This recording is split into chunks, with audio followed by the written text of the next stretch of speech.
33.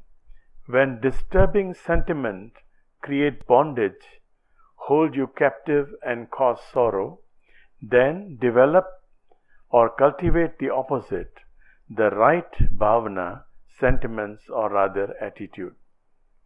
Some sentiment is coming. You are remembering something from the past. Some emotions are surfacing and it's making you sad. So find the opposite of sadness. Find the opposite of sadness. Try to understand what the sadness is about. Develop the right bhavana, right attitude. Learn from that grief. Learn from how bad the experience is. Learn from that. Was that experience important for you? Has that helped you? Nowadays, as we have been discussing, when we go to a psychologist or psychiatrist, any problem you have, they'll try to connect it with your childhood experience. You have been abused, you have been this, that, blah, blah, blah, blah, blah. Patanjali is saying, no, not like that. That is not the right attitude. The right attitude is to learn. I had this kind of bad experience when I was a child or when I was grown up, when I was a teenager, or whatever. But now I am in this position. What is the contribution of that experience towards what I am now here? And this will make you have a better picture, a larger picture. Your horizon is widened immediately. You know that each and every one of those experiences have helped you to grow like this. And if the result is not good, you are grown to become violent, you are grown to become melancholic, or you are grown to become a very sad person, whatever, then you know how to face that and how to change that by accepting, first of all, by accepting that that experience is not something that I should forget, because you cannot forget anything. All these files are there. Even though you delete a file in the computer, it is actually there. A good hacker can retrieve all kind of deleted files. So nothing is really deleted. Everything is there. The more you try to delete, try to forget it, the more it comes. The more it comes. So the way to delete is to accept it. Accept, don't fight. Accept it. Okay, this is the experience. But now I have learned my lesson and this file is no more necessary. And then that file is deleted by itself. The file is activated as long as you put some energy into it.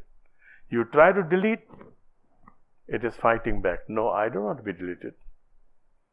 But if you accept it, and then you look at it, and then you finally find out, okay, I have grown over it, I have no use for this file, then the file gets deleted by itself. So whenever you have a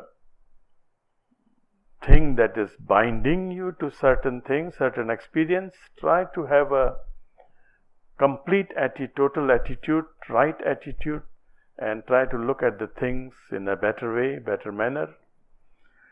34. A single negative sentiment like violence and the like, accompanied or triggered by such negative traits like greed, anger, and delusion, whether acted upon, caused to be acted upon, or even merely approved of, can already cause mild, medium, or intense and endless suffering as well as ignorance, which in turn can create a chain of ignorant actions, causing more sufferings. Hence, it is advised to develop or cultivate the opposite, sentiment or attitude. Once again, it's emphasizing upon the previous one, but here it is more clear here that if you have a negative sentiment, if you are sad, giving you a very simple example, if you are sad, most of the time, our natural reaction to our sadness is to listen to a sad song. So that is a trigger. You are already sad, and then you are listening to a sad song. That is triggering, and that is giving more energy to your sad experience.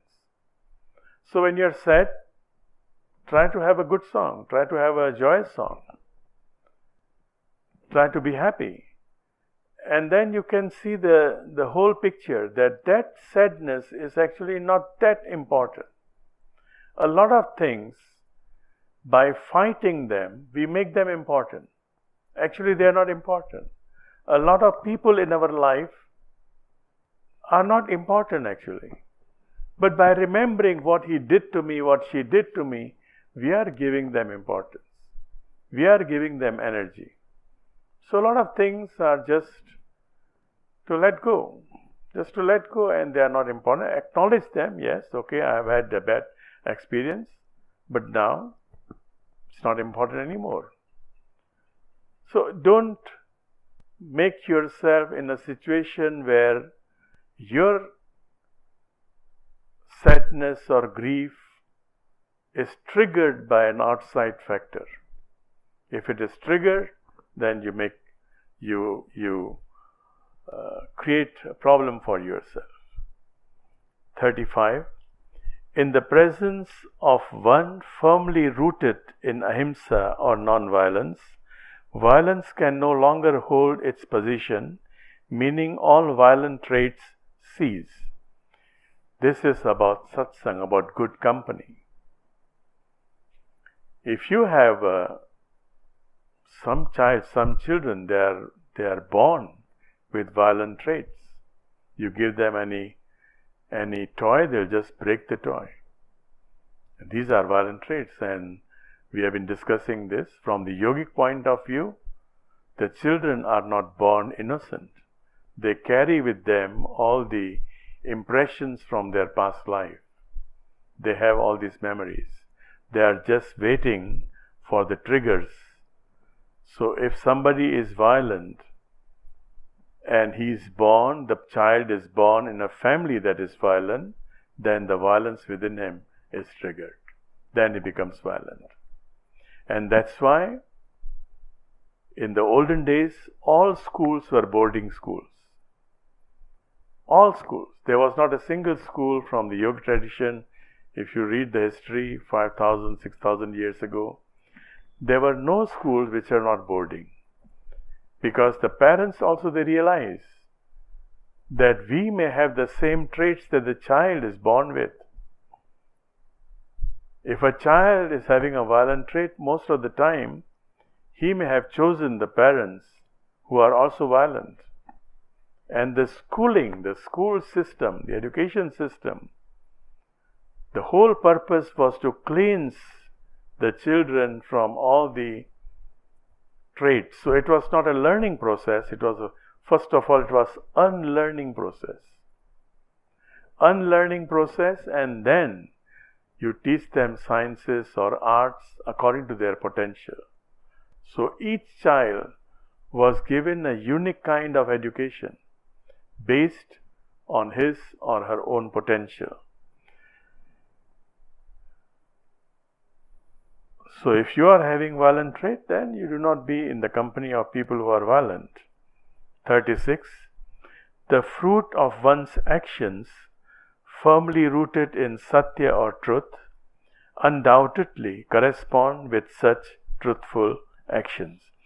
The fruit of one's actions, firmly rooted in satya or truth, correspond with such truthful actions.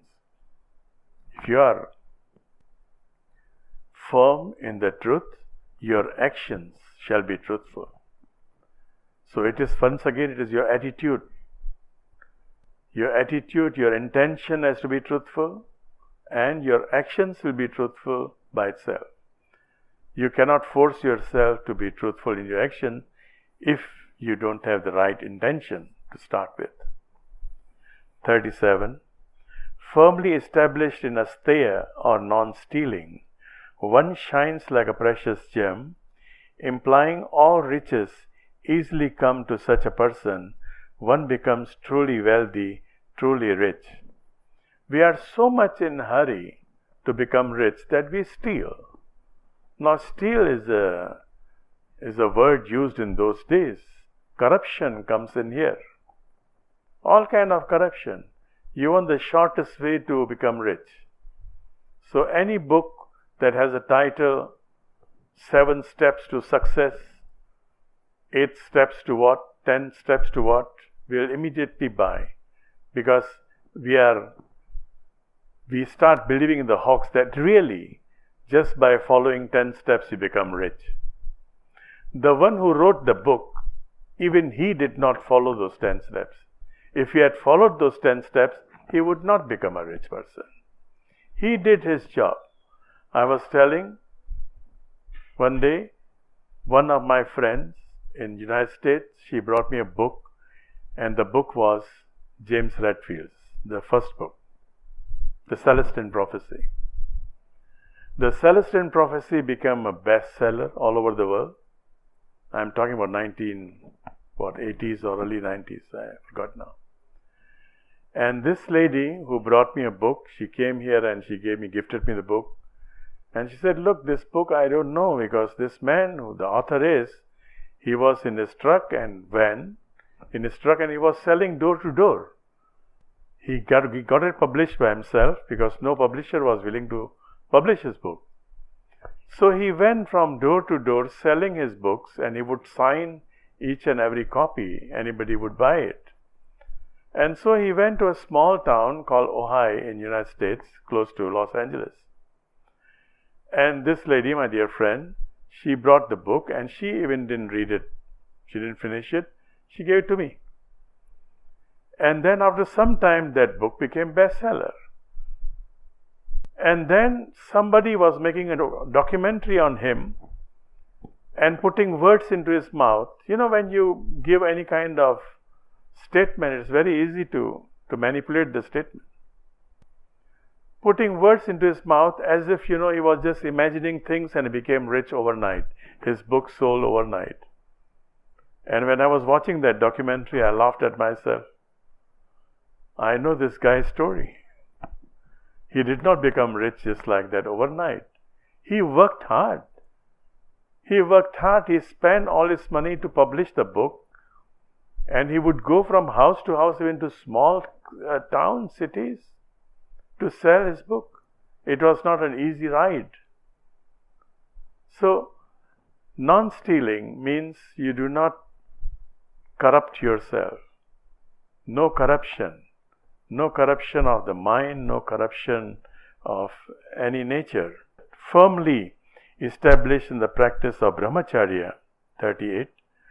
Firmly established in the practice of brahmacharya, sexual restraint or moderation, one obtains virya, vigor, strength, fearlessness, or the spirit of heroism. He is not talking about celibacy. A lot of times, brahmacharya is translated as celibacy. It's not about celibacy. Brahma means creator.